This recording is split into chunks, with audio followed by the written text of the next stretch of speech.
Graça e paz, meus irmãos. Nós voltamos para mais um estudo da palavra do nosso Deus.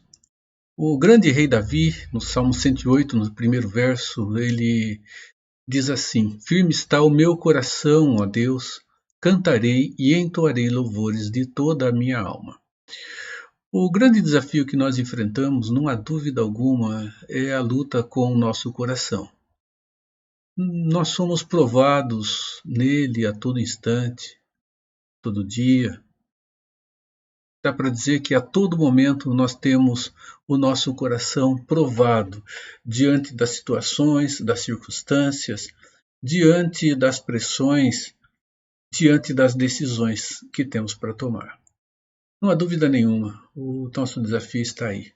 Cuidar bem do nosso coração, segundo Deus, dentro do seu querer, dentro da sua santa vontade. Eu quero ler hoje, no início desse nosso tempo de estudo da Palavra de Deus, o Evangelho de Lucas, capítulo de número 6, apenas 3 versos, o verso 43, 44 e 45, quando fala da árvore e seus frutos. Diz assim a palavra do nosso Deus: Não há árvore boa que dê mau fruto, nem tampouco árvore má que dê bom fruto. Porquanto cada árvore é conhecida pelo seu próprio fruto. Porque não se colhem figos de espinheiros, nem dos abrolhos se vindimam uvas. O homem do bom tesouro do coração tira o bem, e o mal do mau tesouro tira o mal. Porque a boca fala do que está cheio o coração. Amém. Ore comigo mais uma vez. Nosso Deus, na iluminação do Teu Espírito, nós estaremos estudando a Tua Palavra e nós Te rendemos graças, Senhor, por isso.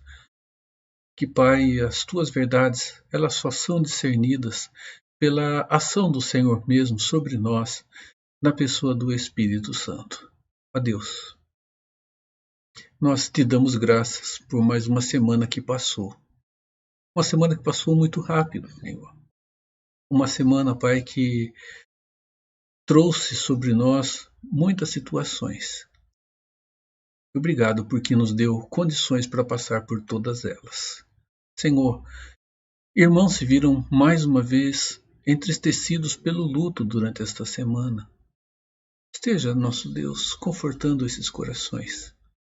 Esteja renovando o ânimo, Pai. Esteja fazendo com que esses nossos irmãos percebam a profundidade da paz que vai além do próprio entendimento que nós podemos ter. Esta paz que nós só alcançamos através do Príncipe da Paz, o Senhor Jesus Cristo. Pedimos que cuide de nós, da nossa família, dos nossos familiares. Cuide, nosso Deus, como o Senhor de maneira única tem feito. E nos colocamos diante do Senhor em contrição, Senhor.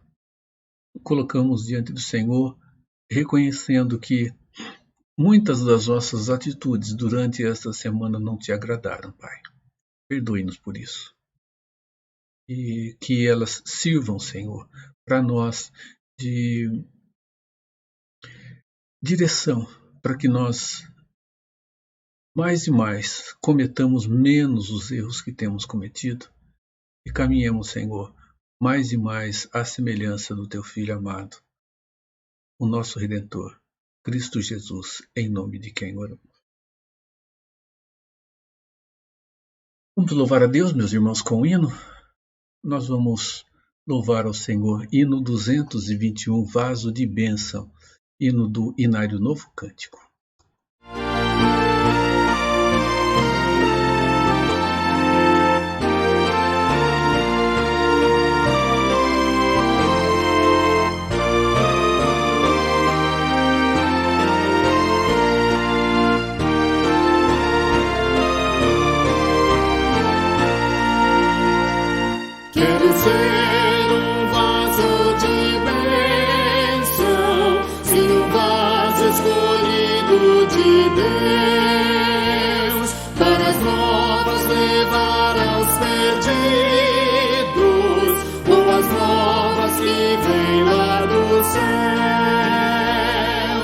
Faze-me vaso de bênção, Senhor. mensagem de amor. Eis-me submisso e ao teu serviço eu me consagro, bendito Senhor. Quero ser um vaso de bênção para todos os dias fazer os culpados que vivem nas trevas o perdão de Jesus conhecer. Faze-me vaso de bênção, Senhor, vaso que leve a mensagem de amor. Eis-me submisso e ao teu serviço eu me consagro, bendito Senhor. Quero ser um vaso de bênção, sim, um vaso de bênção sem par, anunciando que os crentes em Cristo, jubilosos dos céus hão de entrar. Faze-me vaso de bênção, Senhor, vaso que leve a mensagem de amor. Eis-me submisso e ao teu serviço eu me consagro, bendito Senhor.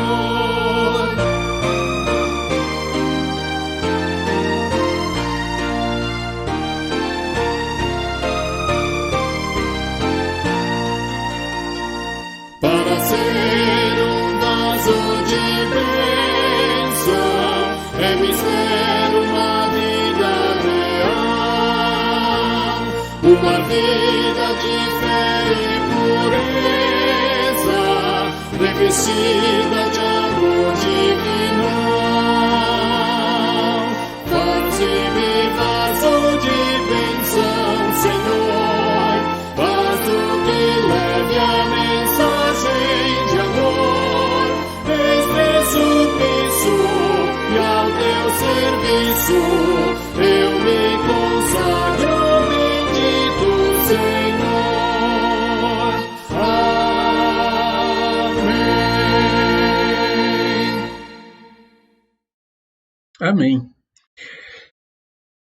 Há uma frase que foi encontrada nos escritos de Cipriano de Cartago no século III e que foi também e é encontrada nos escritos de Agostinho de Hipona já no século V, que tem influenciado o coração e a cabeça de muitas pessoas ainda no nosso tempo.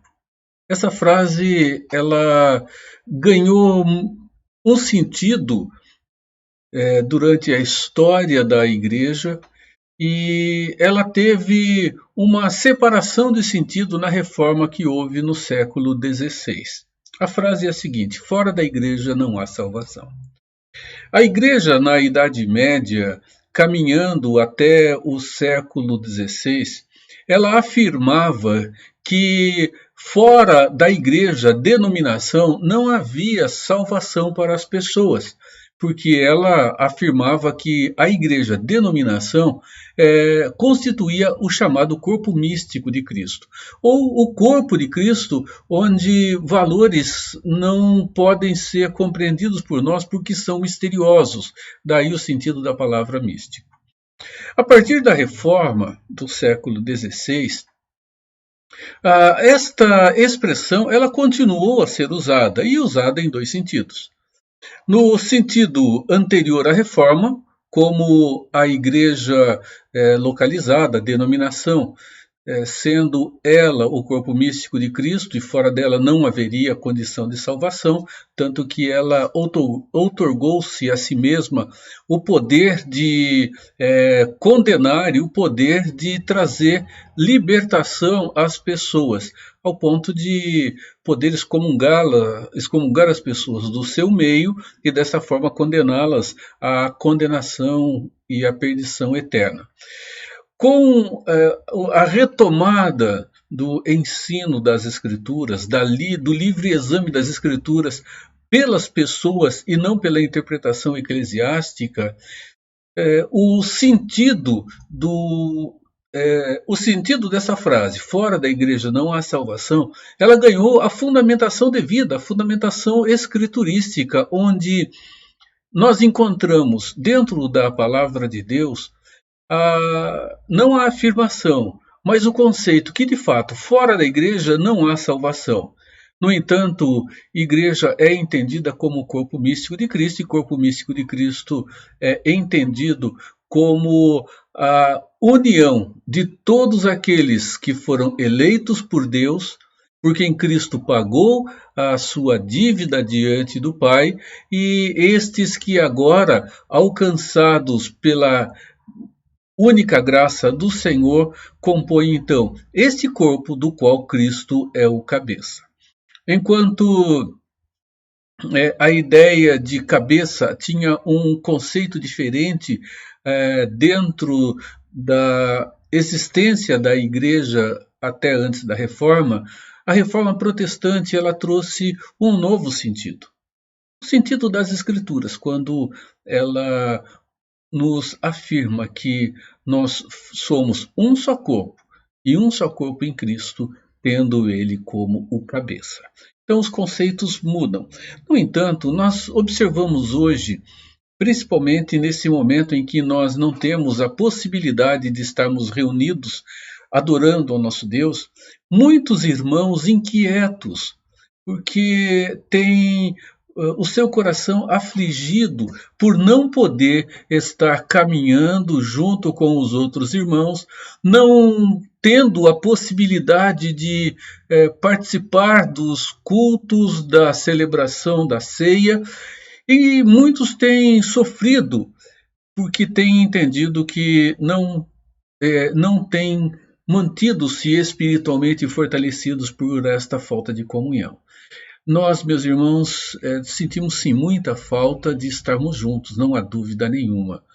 Mas não deixaremos absolutamente de fazer parte desse corpo e de sermos sustentados por aquele que é o cabeça, Cristo Jesus. Então é importante que nós saibamos que a nossa vida ela continua firmada no Senhor da mesma forma.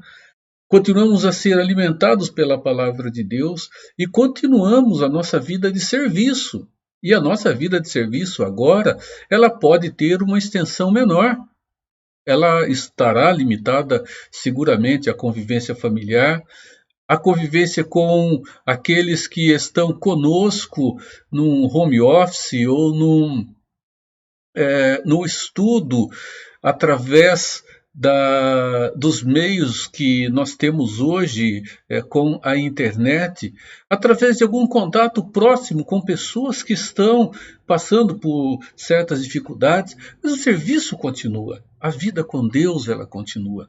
E, irmãos, nós não somos salvos porque fazemos parte de uma denominação, porque fomos batizados de uma ou de outra forma.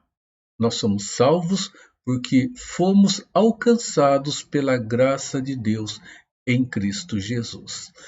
Falamos nos últimos estudos sobre a relação da salvação. Nós continuaremos ainda a falar sobre isto.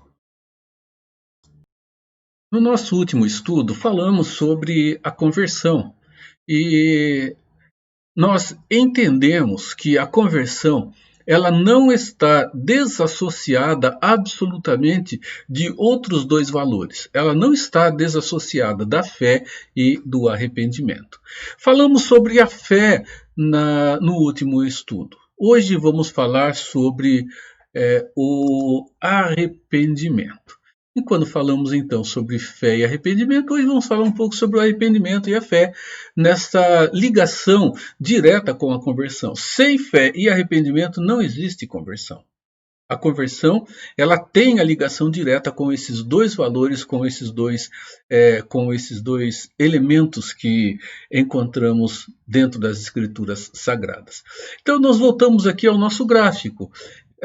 Rapidamente, a eleição é uma obra do Pai, acontece na eternidade passada. A justificação é objetiva. O pagamento da nossa dívida ao Pai é uma obra exclusiva do Filho e, consequentemente, nós teremos a ação do Espírito gerando em nós a regeneração, porque se não houver agora em nós esta ação, nós não seremos beneficiados por aquele ato do Pai e do Filho acontecido na eternidade passada, no que nós chamamos de pacto da redenção.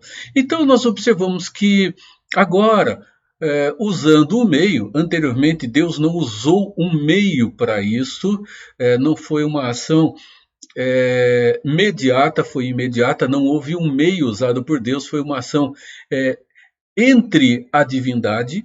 Agora nós temos uma ação que acontece em nós, que gera em nós nova vida. A regeneração, essa obra do Espírito, que vai fazer com que ela seja manifesta através da pregação da palavra de Deus, que cumpre eficazmente o propósito na vida dos eleitos, que tiveram sua dívida paga e que foram regenerados na ação do Espírito Santo.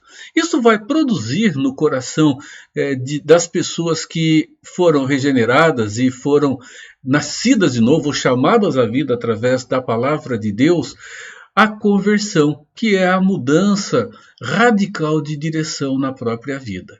E a conversão, ela traz consigo diretamente dois elementos, o arrependimento e a fé. Fé e o arrependimento, elas estão presentes. É preciso que elas existam para que a conversão dê a sua caminhada e a sua sequência. Então vamos voltar a uma revisão pequena aqui. A fé, ela consiste em crer exclusivamente em Cristo para a nossa salvação.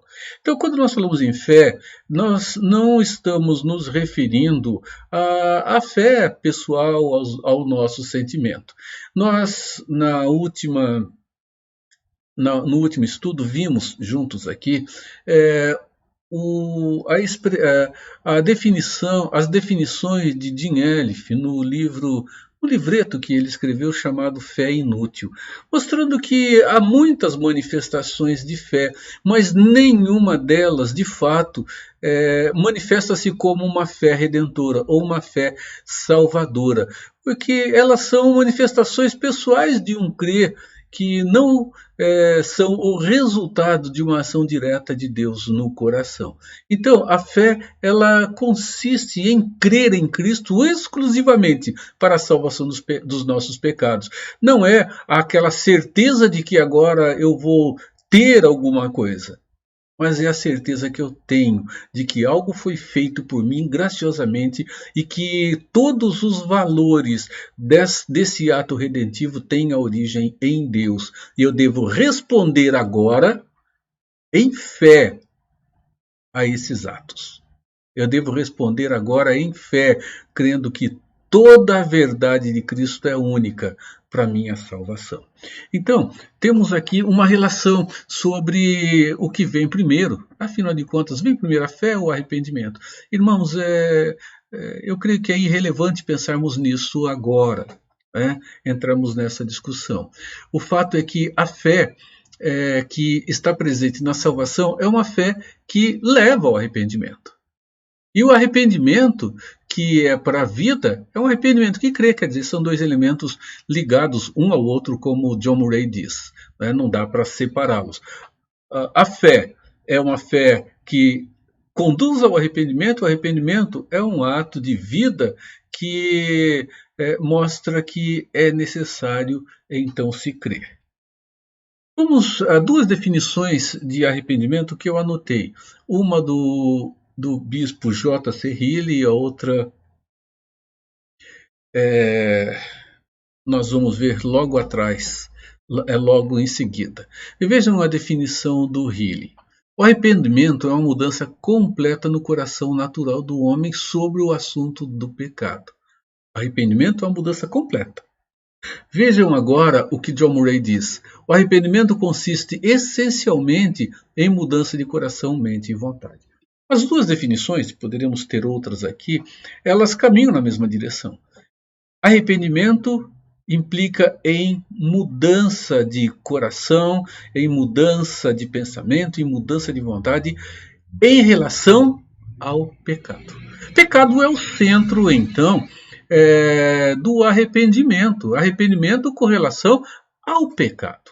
Isto é importante que nós entendamos. Então, se ela diz respeito a uma mudança de pensamento, de vontade e de sentimento com relação ao pecado, nós entendemos que a regeneração ela é necessária por causa da nossa natureza que tornou-se inclinada ao pecado e contra Deus depois do pecado original.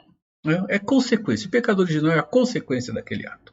Então, nós observamos que a regeneração, o nascer de novo, é necessário. É necessário porque nós continuaríamos sempre inclinados à nossa própria vontade pecaminosa. Nós podemos pensar no seguinte: se você é um motorista, você vai entender o que eu estou dizendo. Você talvez já tenha dirigido um carro desalinhado, né, que precisa do alinhamento das rodas. Um carro desalinhado, né, e eu já enfrentei situação assim com um Fusca 76 que nós tínhamos. Ele, se eu soltasse do volante, soltasse da direção, ele caminhava para um lado ou para o outro. Ele não se mantinha alinhado na pista. Ele puxava para um lado ou para o outro. A nossa vida sem essa transformação, ela será uma vida que vai sempre puxar ou para o barranco ou para a pirambeira. Pirambeira é aquele buracão que desce a ladeira abaixo. A regeneração ela muda porque nós não conseguiríamos jamais caminhar dentro de uma direção que não fosse ou sair para um lado ou para o outro. Evidente, mesmo depois da regeneração, a gente precisa cuidar disso. Mas nós estávamos sempre inclinados a uma distância de Deus. Então, daí nós entendemos a necessidade da regeneração em nós, ou da vida ser gerada, dessa metamorfose, dessa transformação, onde a nossa imagem agora, não simplesmente externa, mas o nosso coração extremamente feio ganha a beleza da renovação que Deus nos dá em Cristo Jesus. Então, é importante nós observarmos que o arrependimento envolve diretamente a nossa vida com relação ao pecado. Esta semana eu ouvi uma pregação e me chamou bastante atenção. E o pregador, ele afirmou categoricamente que ele entendia que as crianças, elas, até que elas adquirissem um ponto de razão para discernir as coisas, elas estavam salvas, porque elas estavam numa condição de inocência. A posição dele, segundo a sua afirmação, caminhava com a afirmação de outros. A criança, ela nasce inocente e até que ela adquira uma idade própria para chegar e raciocinar, ela continua no seu estado de inocência. E deu-me a impressão, não foram palavras dele, que o que corrompe o coração de uma criança é o meio em que ela vive. Irmãos, vamos olhar um pouco para o que as Escrituras nos falam sobre isso. Davi, ele nos faz uma afirmação muito séria. Ele diz que não há inocência nem mesmo antes que uma criança nasça. Ele diz que a questão da inocência, ela não existe no ser humano depois de Adão. Vejam o que ele fala aqui no Salmo 51, os versos 4 e 5. Pequei contra ti somente, e fiz o que era mal perante os teus olhos, de maneira que serás tido por justo no teu falar e puro no teu julgar. Ele está aqui se referindo à condição dele quando pecou contra Batseba, né, contra Deus e contra ela também, quando ele ali com Batseba comete o adultério.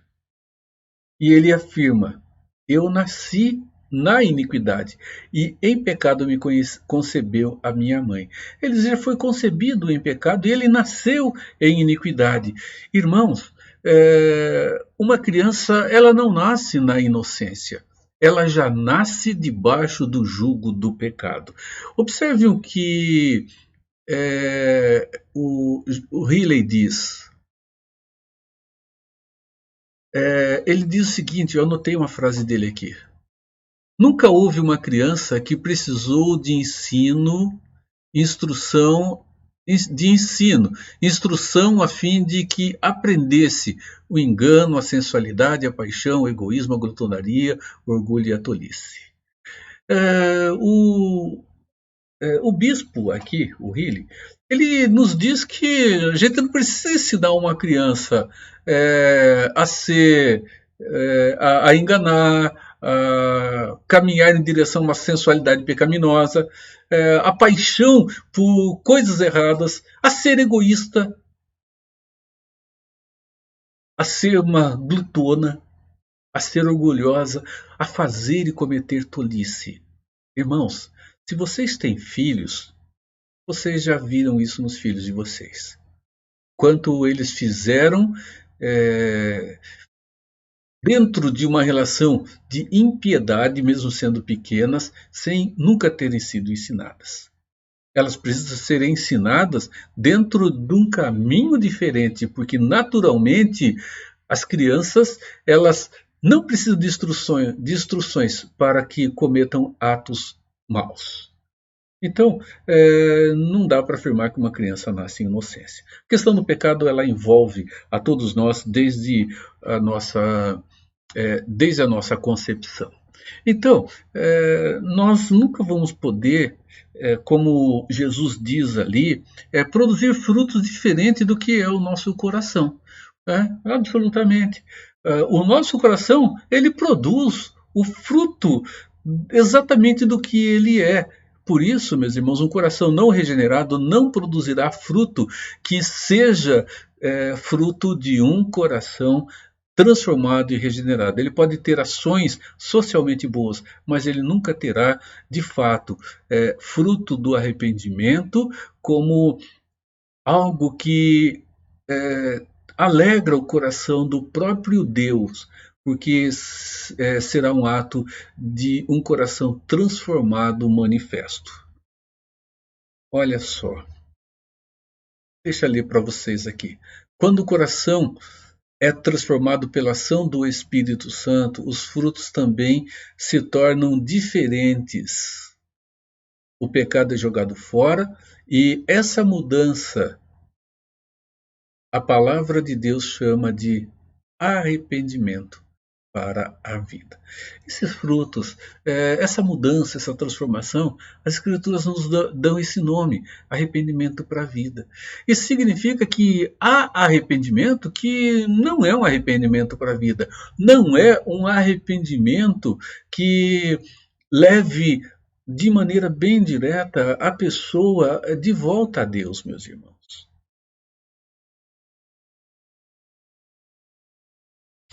Isso nos chama a atenção para uma avaliação pessoal com relação ao grau da nossa conversão. Talvez você pergunte, conversão tem grau? Eu não me refiro a uma graduação onde nós vamos encontrar ali grau 1, 2, 3, 4, 5, 6, 7, 8, 9, 10, mas a nosso amadurecimento em fé. Veja, nós falamos que há em nós, de fato, transformação, as Escrituras dizem isso, porque fomos agora gerados novamente em Cristo, somos feitura dele, uma obra-prima de Deus em Cristo Jesus. A conversão, ela acontece, temos fé, arrependimento, Agora, irmãos, nós precisamos avaliar a nossa vida com relação à fé e o arrependimento. A fé como crer em Cristo exclusivamente nele para a salvação. E arrependimento, o nosso posicionamento com relação ao pecado que está batendo a nossa porta todo dia, está batendo a nossa porta a todo instante, está batendo a nossa porta a cada minuto. Nós continuamos aqui. A regeneração ela vai nos tornar novos de uma forma radical. Né? Por isso, então, ela é necessária. Eu tenho aqui alguns textos que falam sobre a necessidade do arrependimento em nossa vida dentro da salvação. Marcos 1, 14 e 15, ele diz: o tempo está cumprido e o reino de Deus está próximo. Arrependei-vos e crede no Evangelho. Lucas 13, 2 e 3 também: não eram, eu vou-lo afirmo, se porém não vos arrependerdes, todos igualmente perecereis. Somente a citação. Marcos 6, 10 a 13 também fala sobre a necessidade do arrependimento. Lucas 24, 45 a 47, da mesma forma, pregar o arrependimento para o perdão dos pecados. Nós observamos Atos 2, 38, quando Pedro diz: arrependei-vos e cada um seja batizado em nome de Jesus Cristo para a remissão dos vossos pecados. Atos 3,19 diz: arrependei-vos, pois, e convertei-vos para serem cancelados os vossos pecados. Atos 11,18, da mesma forma, fala sobre o arrependimento para a vida. Atos 20, 21, fala sobre o arrependimento para com Deus. E nós temos aqui um último texto na relação que eu trouxe, Atos 26, 20, que nos fala também sobre arrependimento dessa forma. Né? Pelo que, ó rei Agripa, não fui desobediente à visão celestial, mas anunciei primeiramente aos de Damasco e em Jerusalém, por toda a região da Judéia, e aos gentios que se arrependessem e se convertessem a Deus, praticando obras dignas de arrependimento. Essas obras dignas de arrependimento, elas têm que ser demonstradas, elas têm que aparecer, elas têm que ser vistas. Afinal de contas, a palavra do Senhor fala em fruto do arrependimento. Agora, 3 pontos vão ser alinhados aqui em nosso pensamento. Primeiro, arrepender do quê? Se o arrependimento lá atrás, eu já disse, está ligado com o pecado, então é evidente. O arrependimento, ele diz respeito a um conhecimento de algo que está errado e uma mudança de direção com relação ao objeto que se tomou consciência de que está nos afetando de forma negativa. Então, a regeneração, ela tira de nós uma ilusão muito grande. Nós vivemos iludidos porque nós nos julgamos sempre pessoas boas, pessoas de um bom coração, pessoas que sempre terão atos bons que farão com que Deus então se agrade de nós. A regeneração acaba com isso, meus irmãos. Ela tira de nós essa ilusão de boas pessoas, pessoas de bom coração com relação a Deus. Isso não quer dizer que não hajam pessoas honestas, pessoas justas com relação aos outros, pessoas que tratem bem aos outros. Mas tira de nós aquela ilusão de achar que esses nossos atos, eles nos trarão diante de Deus de forma a fazer com que nós sejamos aceitos. Com o arrependimento, nós vamos descobrir a realidade do que nós somos. Aos olhos de Deus, nós somos pessoas iníquas, pessoas corruptas, pessoas orgulhosas, pessoas más diante dos olhos santos de Deus. Porque mesmo as nossas ações boas, elas são voltadas a nós mesmos. Quando a gente dá alguma coisa para o outro, o nosso altruísmo nunca é absoluto. Então, a regeneração, ela faz saber que nós não passamos de pessoas pecadoras, de grandes pecadores, né? Ela nos leva a isso. E quando nós tomamos consciência de que nós somos pessoas pecadoras, isto vai provocar em nosso coração reações que nós não teríamos antes. Então, o arrependimento, que é um arrependimento para a vida, é aquele que abre os nossos olhos para ilusões que nós vivíamos anteriormente. Então é preciso que nós tenhamos o conhecimento o mais exato possível do que é pecado, meus irmãos. Que nós saibamos onde ele atinge em nossas vidas. Qual a largura dele dentro do nosso coração.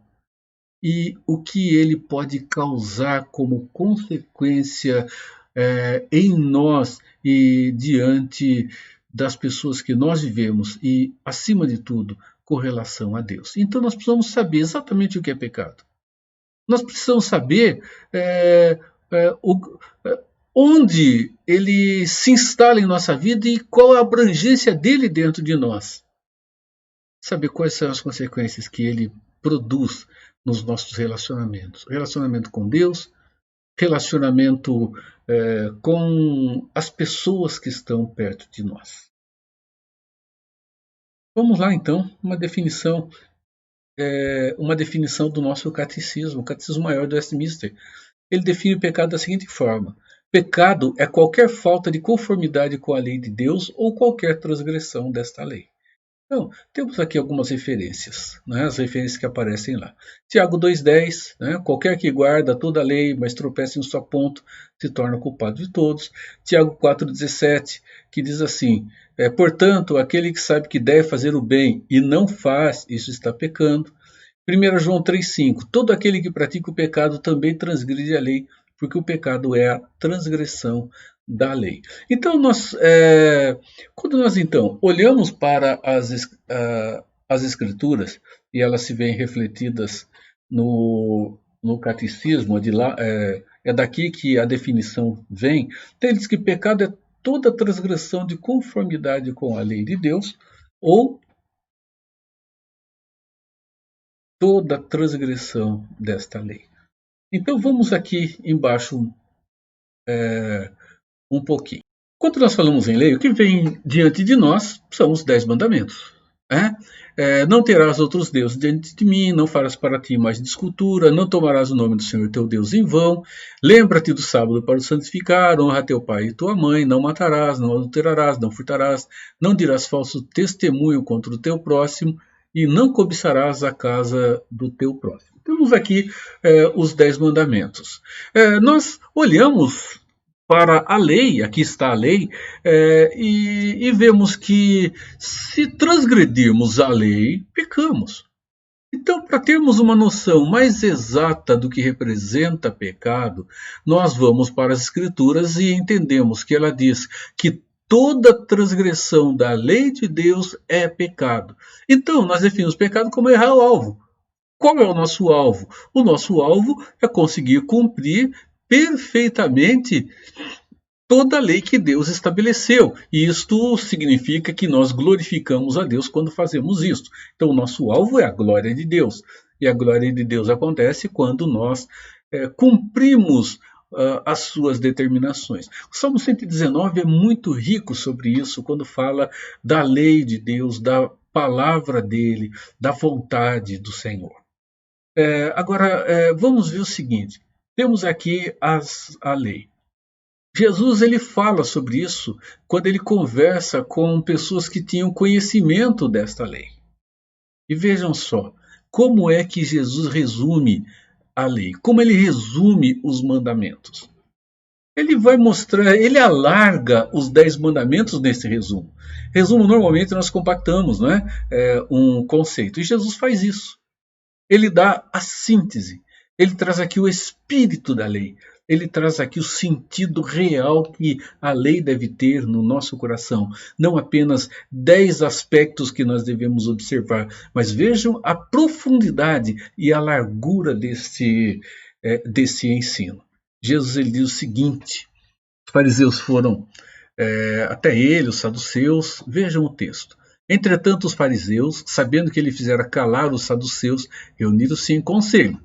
Se juntaram, conversaram, né, e foram lá testar a Jesus. E um deles, intérprete da lei, significa que alguém que conhecia profundamente a lei, né, um exegeta da lei, um hermeneuta da lei, né, ele vem agora experimentar Jesus e pergunta para Jesus: Mestre, qual é o grande mandamento da lei? Ele está aqui apertando Jesus. Se Jesus diz um, eles pegam Jesus com a pergunta, e o outro? Se ele diz o outro, eles voltam ali e dizem, e aquele? Esse não é o mais importante? E aí, meus irmãos, Jesus ele clareia aquilo que nós encontramos no livro de Deuteronômio. É quando nós observamos a lei sendo expandida ali dentro do seu sentido. E agora Jesus a expande ao seu limite máximo. Ele diz aqui, o resumo da lei é este. Né? Ele diz, qual é o maior mandamento? Ele diz, o maior mandamento é esse aqui. Amarás o Senhor teu Deus de todo o teu coração, de toda a tua alma e de todo o teu entendimento. E ele disse, esse é o grande primeiro mandamento. E ele diz, o segundo e grande mandamento é esse, amarás o teu próximo como a ti mesmo. E aí ele diz, aqui está, desses dois depende toda a lei e os profetas. Irmãos, nós observamos os 10 mandamentos e ele se divide em duas partes. Uma delas com relação, diz respeito ao nosso relacionamento com Deus. E a segunda parte diz respeito ao nosso relacionamento com Deus. E nós observamos que, irmãos, quando Jesus então ele faz essa síntese da lei aqui, ele mostra a largura e a abrangência dela em nossas vidas. E quando Tiago diz que aquele que sabe que deve fazer o bem não faz peca, aquele que então transgride um ponto, transgride toda a lei, ele está mostrando que, irmãos, o transgredir a lei implica em deixar de amar a Deus ou deixar de amar as pessoas. E as duas estão ligadas. Normalmente, quando deixamos de amar a Deus, estamos deixando de amar a pessoa que está perto de nós. Estamos deixando de respeitar ao nosso irmão, ao nosso semelhante, e com isso estamos deixando de amar ao próprio Deus. João, ele é muito duro com relação a isso. Ele diz, se você diz que ama a Deus e não ama seu irmão, você não ama a Deus é coisa nenhuma. Ele diz, como você pode dizer que ama a Deus que você não vê, quando você não ama ao teu irmão que está do teu lado? Ele diz, não dá para dizer que ama a Deus. E Paulo ele afirma o seguinte, não devemos dever a ninguém absolutamente nada, exceto o amor de um para com os outros. Irmãos, pecado é toda transgressão com relação à lei de Deus. Então vamos observar que a lei de Deus, ela dá-nos um sentido profundo dentro das Escrituras, mostrando que nós estamos sujeitos ao pecado a todo instante. Quando pensamos indevidamente, quando falamos indevidamente, quando agimos indevidamente, porque aí está o fruto do momento que estamos vivendo com relação a Deus dentro do nosso coração. Então nós observamos aqui Jesus mostrando isso. A mudança, meus irmãos, que ocorre em nós, ela alinha 4 aspectos que nós já vimos em um outro momento.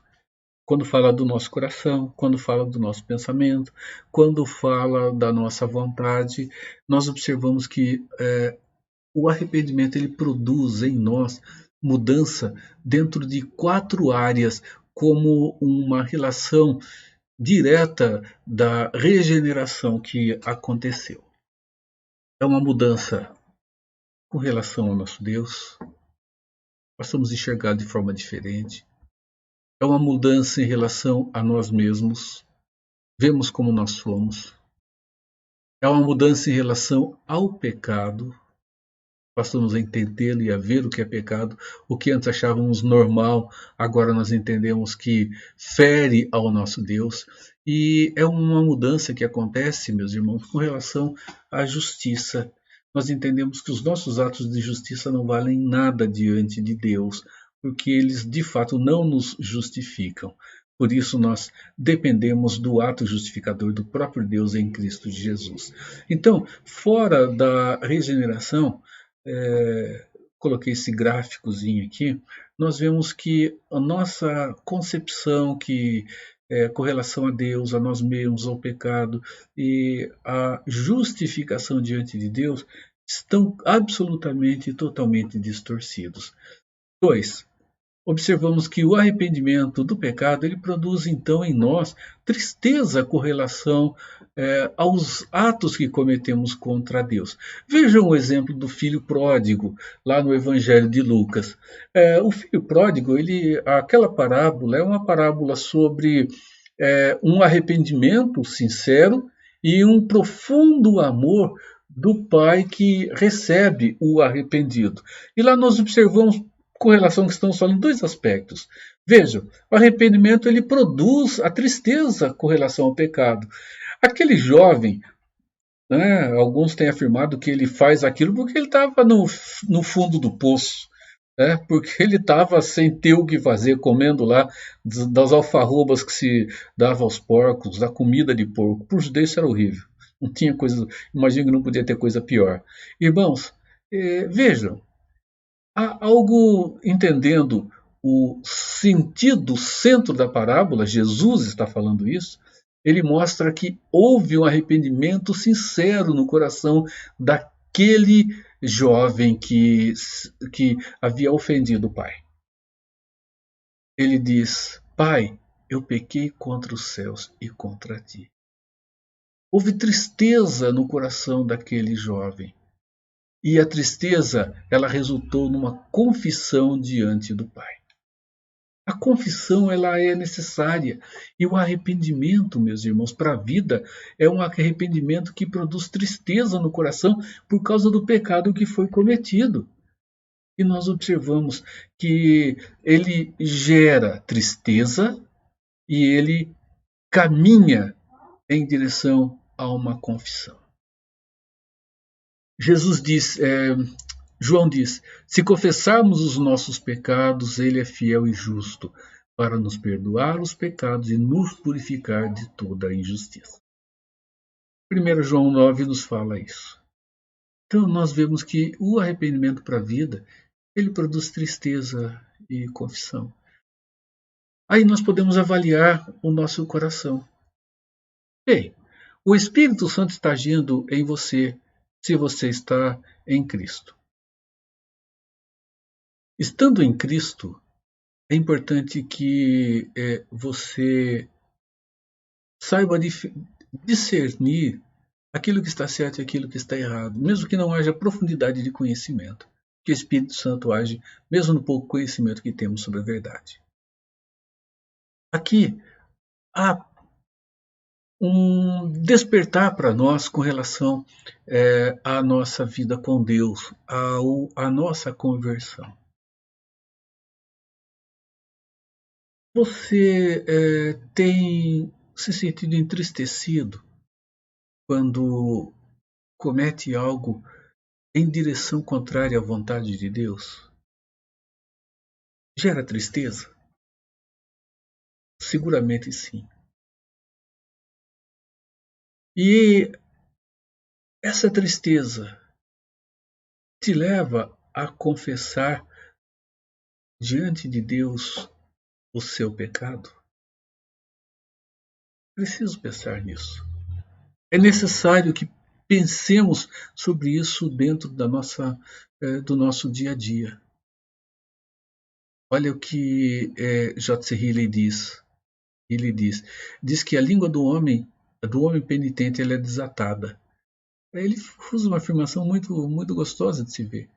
É desatada porque ela não aguenta ficar dentro da boca com relação a Deus. Ela não consegue ficar sem falar com Deus sobre o seu erro, sobre o seu pecado.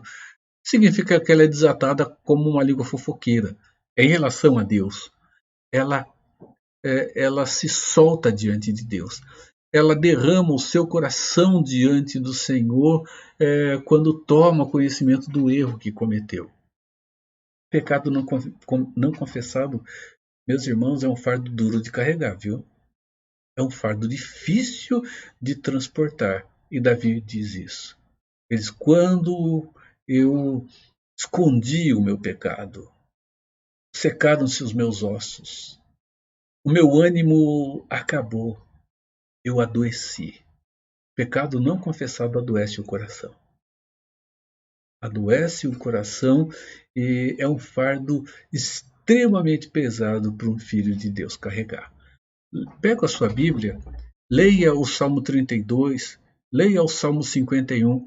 Esses salmos foram escritos por Davi no contexto do seu pecado com Batseba.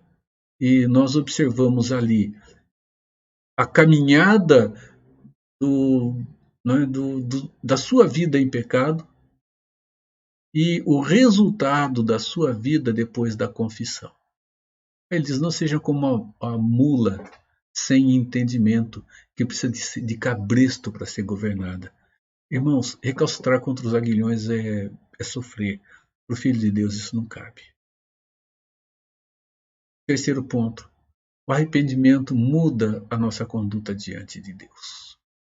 Ele muda a conduta do Filho de Deus, muda a conduta das pessoas com relação a Ele.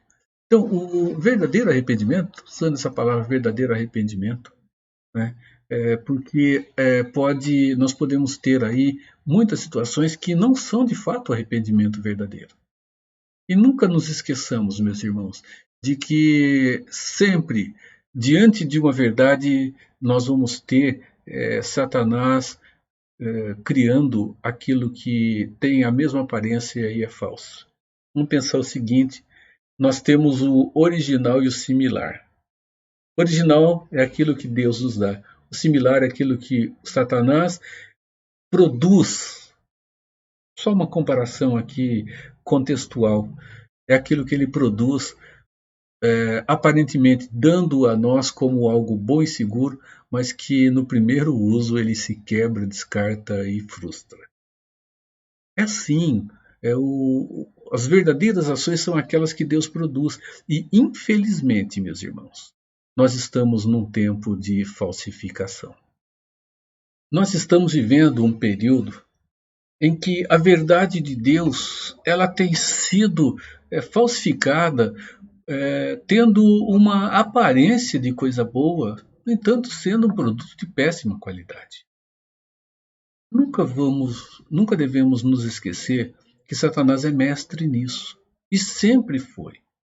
Ele já lá no jardim do Éden, ele faz isto com Eva, ele a engana e traz uma mentira como se fosse uma grande verdade.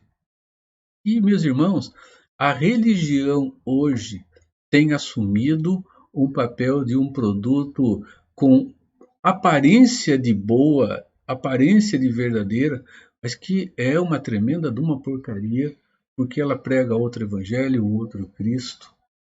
Ela prega uma outra redenção, que não a das Escrituras.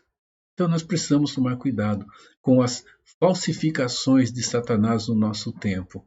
Isso sempre aconteceu, vai continuar acontecendo até que Jesus volte e coloque ponto final em tudo isso. Então vejam só, o verdadeiro arrependimento ele produz um coração hábito que deixa de amar o pecado e passa a odiá-lo. Olha só, ele passa a ter uma maneira de pensar à semelhança de Cristo. Ele tem prazer na lei do Senhor, o que ele não tinha anteriormente. Ele passa a detestar o mal e passa a amar o que é bom. Ele se mostra agora extremamente conservador com relação às verdades do Senhor, às verdades da palavra de Deus. E ele não se torna liberal com relação a elas, não vai se flexibilizando com relação às coisas, assumindo o formato do tempo que se está vivendo. Não faz isso e não negocia aqueles que são os pilares essenciais da própria fé. Irmãos, nós estamos agora tomando o nosso tempo com um tempo difícil de ser tratado com relação à liberalidade. Tudo tem sido permitido, né? E até mesmo distorcido, usando a palavra do Senhor. Então vejam o que Paulo diz: se alguém está em Cristo, é nova criatura. As coisas velhas, antigas se passaram, e eis que se fizeram novas. Eu trouxe aqui o texto de Efésios 4, 24 a 32. Ele diz o seguinte: e vos revistais do novo homem. Irmãos, aquele que está em Cristo, que foi salvo pela graça, aquele que agora entendeu que não há separação entre grego e judeu, homem e mulher, que agora a separação está entre o salvo e o não salvo, é alguém que tem que atentar para o que Deus está colocando aqui. Olha, ele diz aqui: deixando a mentira, fale a verdade, irai-vos e não pequeis, não dê lugar ao diabo, né? Não se põe o sol sobre a vossa ira, quer dizer, não dê lugar ao diabo para chegar e trabalhar no seu coração, resolva logo as coisas. Olha, aquele que furtava não furte mais, antes trabalhe. Vejam ainda, não saia da sua boca nenhuma palavra que não edifica, que não ajuda em nada. Não entristeçam o Espírito Santo. E diz aqui: longe de vós amargura, cólera, ira, blasfêmia, gritaria, malícia. Sejam benignos uns com os outros, compassivos, perdoem uns aos outros, como também Cristo perdoou. Eu só tomei aqui Efésios para nos ajudar um pouco, ajudar-nos a entender que é necessário que entendamos que o pecado ele não tem peso sobre nós mais. E, meus irmãos, aquilo que era cólera, ira, palavras torpes, tudo isto que era a condição do homem natural, da pessoa não regenerada, agora, dentro da fé salvadora, e deve-se viver uma relação de arrependimento com relação a elas. Não são valores que cabem na boca e no coração daquele que é uma nova criatura. Não cabe. Isso não quer dizer que não esteja salvo, mas mostra a imaturidade de um filho de Deus. Muitas pregações hoje têm caminhado na direção, essas pregações evangelísticas, afirmando a necessidade da mudança de comportamento, como se a mudança de comportamento trouxesse salvação. Voltamos para o conceito da Idade Média: fora da igreja não há salvação, a igreja caminha assim, assim, assim, assim. Isso não quer dizer que não haja mudança. Mas, irmãos, mudança ética e moral não traz a salvação. Ela é, acima de tudo, um resultado, porque simplesmente, se pensarmos nisso, é autojustiça e não justiça de Deus que agora vem sobre nós diante da graça do nosso Senhor Jesus Cristo. Então, ela é um resultado. Então, o arrependimento ele produz mudança que é radical na pessoa. É preciso que nós entendamos isso. E nós saibamos, meus irmãos, que a conversão ela traz consigo de maneira direta arrependimento e a fé. Não dá para desassociar disso. Fé crendo que a salvação ela acontece exclusivamente pela obra de Cristo e que vai trazer em nós mudança, como um ódio pelo pecado, como abominação pelo que é mal, como amor pelo que é bom como um interesse profundo pelo que é verdadeiro. Se eu terminar aqui com uma frase, uma expressão. Na conversão, o arrependimento nunca anda só. Ele inseparavelmente está ligado à fé. A fé viva no Salvador e Senhor Jesus Cristo. Arrependimento e fé são graças divinas que caminham juntos na vida de santificação daquele que nasceu de novo. Meus irmãos, não há, de forma alguma, uma fé que seja autêntica e verdadeira sem arrependimento. E não há arrependimento sem a fé. O arrependimento ele tem que fazer-nos voltar para Deus. Não pode ser aquele ato como o de Judas. Judas viu o seu erro e ao invés de voltar-se para Deus, ele foi e se enforcou. Irmãos, não adianta nós olharmos o nosso erro e jogarmos a responsabilidade nas costas de alguém.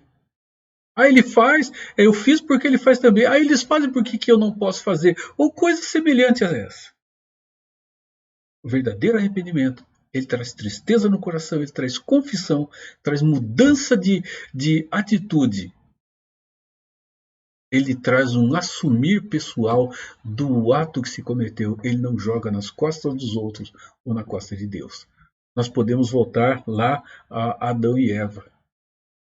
Tomaram consciência do que cometeram, do erro que cometeram. E ali a gente observa os dois. Deus vem para Adão e Adão não assume o seu erro. Ele diz a mulher que o Senhor me deu. Vai para Eva. Eva diz, ó, ele me enganou. Irmãos, esse é caminho de gente sem Deus. E às vezes agimos dessa maneira. Olha, ele lá também fez. Ó, porque ele, porque ela. Ó, porque lá em tal lugar. Temos que parar com isso. Errei. Admito que errei. Me perdoe. Toma uma nova direção na vida. O arrependimento precisa levar você de volta a Deus. Precisa fazer você correr em direção a Ele. Precisa fazer você se voltar a Ele e ter nele a pessoa que mais te compreende, que mais te ajuda e que mais te ama. Então, meus irmãos, a fé e o arrependimento estão conosco. O arrependimento e a fé, elas nunca são dois valores. O arrependimento e a fé são dois valores que nunca se separam. Então, eles têm que produzir em nós mudança. Nós partimos sempre da conversão. A conversão, ela é agora em nós aquele ato visível. Começa tudo antes. Ora, irmãos, uma conversão que não nos leva a crer em Cristo, somente nele, para nossa redenção, e que não produz em nós arrependimento para a vida, temos que pensar, é conversão de fato? E se o arrependimento não nos leva de volta para Deus, que tipo de arrependimento é esse? Um arrependimento que leva-nos a uma atitude como a de Judas? Quando era criança dizia, você deve se enforcar num pé de feijão. Não é possível. Mas, irmãos, muitos de nós estão caminhando desta forma. Nós temos caminhado com algo que talvez possa ser definido como um remorso. Ou um arrependimento que não é para a vida. Arrependimento para a vida nos leva de volta a Deus, cada momento que nós pecamos. Ele te renove em graça, sabedoria e bondade. Amém. Senhor, como é importante nós observarmos e vermos que a nossa salvação, a nossa redenção, ela está totalmente ligada à sua graça. E graça aqui não é uma condição que o Senhor está nos dando para fazermos coisas para sermos salvos. Mas, Senhor, é o reconhecimento que temos de que tudo foi feito pelo Senhor, está sendo operado pelo Senhor como Deus Pai, Filho e Espírito Santo. Mesmo quando nós entendemos que a conversão é ato nosso, que o Senhor quer que nós mudemos de atitude. E nós, Senhor, só conseguimos fazer isso porque o Senhor nos deu vida verdadeira. E, Pai, continue agindo sobre nós para que nós não caiamos numa fé inútil e vazia. Para que a nossa fé seja uma fé bem fundamentada. E para que o arrependimento seja arrependimento para a vida. Não o arrependimento, Senhor, que vai nos levar à tristeza, não pelo pecado cometido, mas diante de nós mesmos, levando-nos a uma autojustificação, uma autojustiça, como Judas fez, ó Deus, quando traiu Jesus. Senhor, abençoe a nossa vida, como o Senhor já tem feito, e dê-nos da Tua sabedoria a cada instante. Que nós olhemos para a Tua palavra e nós busquemos nela, Senhor, direção para cada um de nós. Que saibamos pedir perdão, que saibamos perdoar,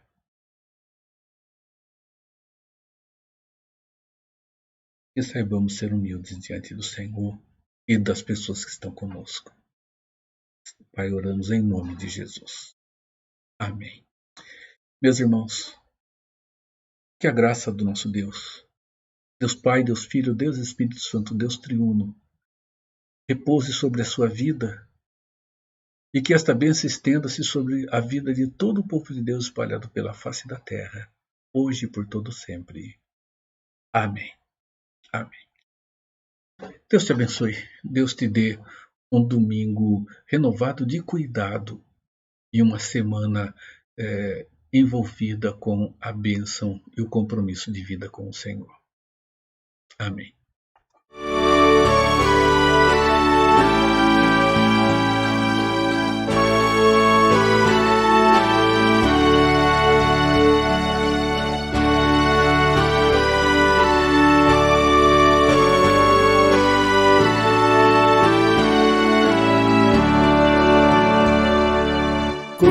Convencido estou, ó Cristo, de que o mundo é sempre vão. Quero, pois, viver contigo, sempre em doce comunhão. Como Salvador, minha débil mão, pois viver contigo eu quero, sempre em comunhão. Quanta dor, tristeza imensa sinto, ó Deus, ao me lembrar que vivi por tanto tempo tua causa desprezar. Como Salvador,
Jesus.